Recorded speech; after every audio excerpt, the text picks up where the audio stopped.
जय हिंद फ्रेंड्स। आज मैं एमपीपीएससी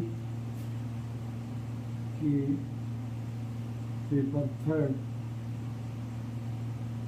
यूनिट 1 फिजिक्स के प्रथम टॉपिक कार्य के बारे में डिस्कस करने के लिए उपस्थित हुआ हूँ। प्रीवियस डेज में मैंने पेपर फर्स्ट के कुछ 3 मार्कर क्वेश्चंस के बारे में आप लोगों के साथ शेयर किया था। आज हम लोग कार्य के बारे में समझने की कोशिश करते हैं, क्योंकि पेपर थर्ड का एमपीपीएससी में बहुत ही महत्वपूर्ण योगदान है। यदि हम पेपर थर्ड को अच्छे से कर लेते हैं तो फिर निश्चित तौर पर हमें एमपीपीएससी में रैंक हासिल करने में कठिनाई नहीं होगी। ठीक है, तो हम लोग शुरू करते हैं। कार्य क्या होता है? कार्य क्या होता है, अगर साधारण शब्दों में आप लोग समझना चाहें कार्य क्या होता है। मान लीजिए मैं ये पेन को उठा करके यहाँ तक रखा, तो मेरे द्वारा क्या किया गया? कार्य किया गया। क्या किया गया? कार्य को, इस पेन को उठाकर यहाँ तक रखा गया है, मतलब इसके स्थान में मैंने परिवर्तन किया है, तो मेरे द्वारा जो है वर्क डन किया गया है। तो यदि हम टेक्निकल भाषा में कहें कि कार्य क्या है, मान लीजिए कोई एक पिंड है, इस पर मैं यहाँ से कोई फोर्स या बल अधिरोपित करता हूँ, तो यदि मैं बल लगाऊंगा तो इसका जो है विस्थापन या खिसकना या विस्थापन, डिस्प्लेसमेंट इस दिशा में होगा। तो मेरे द्वारा यहाँ पर इस पिंड को विस्थापित करने में कार्य किया गया है। तो इसे हमें अगर डिफाइन करना है तो हम कैसे लिखेंगे? हम इसे लिखेंगे बल के विस्थापन के अनुदिश घटक और विस्थापन के परिमाण के, क्योंकि हमने इस पिंड को खिसकाया है तो जो इसका मैग्नीट्यूड परिमाण होगा, विस्थापन के परिमाण के गुणनफल को हम कार्य कहेंगे। तो क्या लिख सकते हैं? कार्य क्या होगा? बल के विस्थापन के अनुदिश घटक तथा विस्थापन के परिमाण के गुणनफल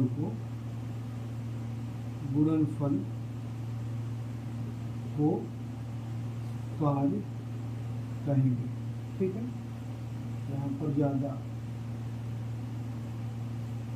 ठीक है। अब समझिए, बल के विस्थापन के अनुदिश घटक तथा विस्थापन के परिमाण के गुणनफल को हम कार्य कहेंगे। तो कार्य बराबर क्या हो जाएगा?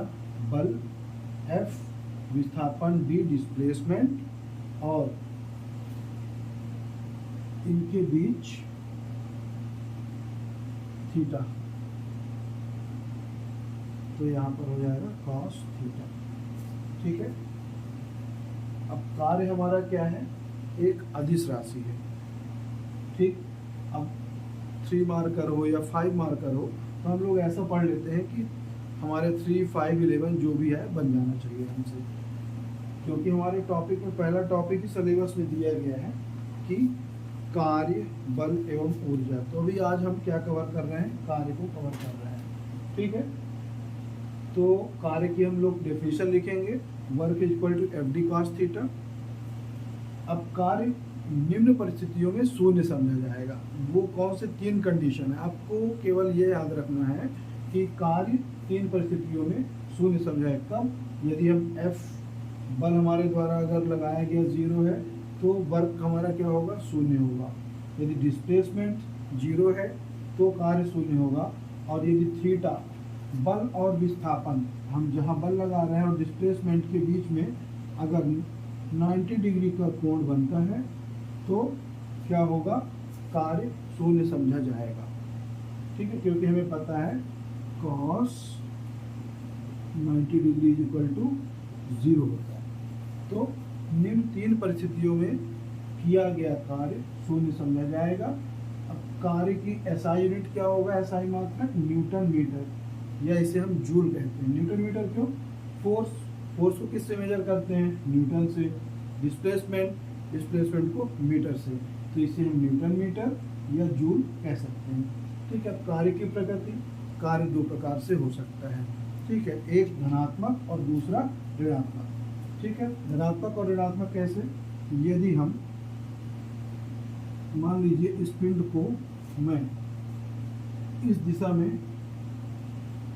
बल लगाऊंगा, ठीक, मैं यहाँ पे फोर्स लगाया और ये इसका डिस्प्लेसमेंट भी इस डायरेक्शन पे हो रहा है।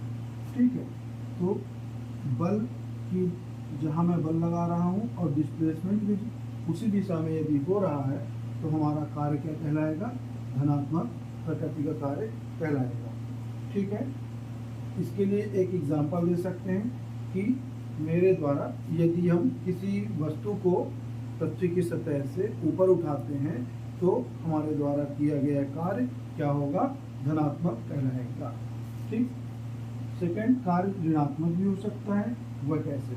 ठीक है, अब देखिए सेम इसी एग्जांपल में, जैसे कि मैं किसी पिंड को पृथ्वी की सतह से ऊपर उठाता हूँ तो पृथ्वी की सतह पर क्या होगा?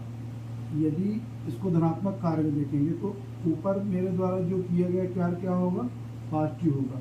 लेकिन जब इसके विपरीत पृथ्वी क्या करेगी?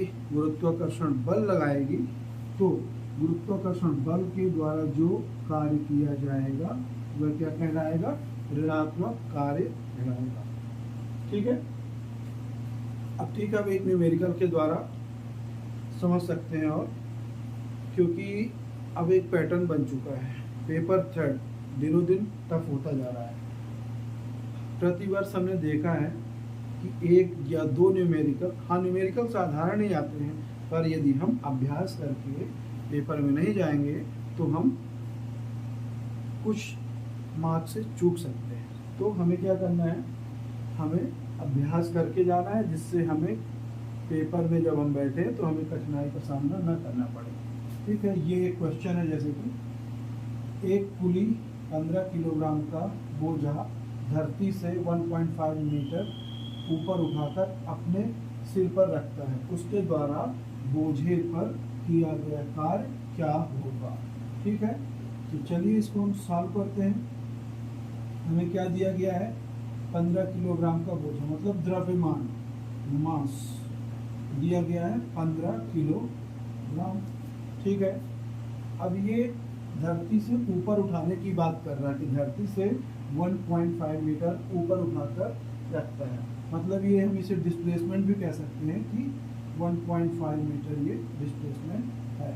और ऑलरेडी हमें जी गुरुत्वाकर्षण बल दिया गया है 10 मीटर पर सेकेंड स्क्वायर। ठीक है, तो कार्य की डेफिनेशन हमें पता है, एफ डी थीटा। ठीक है, अभी यहाँ पर थीटा कितना है? 0 डिग्री है, तो 0 डिग्री cos 0, क्योंकि बल और हमारा जो विस्थापन है एक ही दिशा में हो रहा है, कार्य धनात्मक हो रहा है। सॉरी, तो ठीक है, वैल्यू पुट अप कर दीजिए। अब ये बल, क्योंकि इसके द्रव्यमान में पृथ्वी जब उठाया जाएगा तो गुरुत्वाकर्षण बल भी तो लगेगा, तो यहाँ पर हम mg into D into cos theta कर सकते हैं। mg द्रव्यमान हमारा दिया गया है 15 किलोग्राम, एम गुरुत्वाकर्षण बल दिया गया है 10, और डिस्प्लेसमेंट कितना है हमारा? 1.5 मीटर। ठीक है, इसे सॉल्व कर लेते हैं। 15 इंटू 10 इंटू 1.5 को अगर नीचे करेंगे तो 10 से 10 कट जाएगा। 15 15 225 जूल, या फिर हम इसे क्या लिख सकते हैं? न्यूटन मीटर भी लिख सकते हैं। ठीक है फ्रेंड्स, तो मैं भी आपके जैसे ही एक स्टूडेंट हूँ और प्रयास कर रहा हूँ, धीरे धीरे गुणवत्ता में सुधार करूँगा। प्लीज़ लाइक और सब्सक्राइब कर दीजिए। Thank you.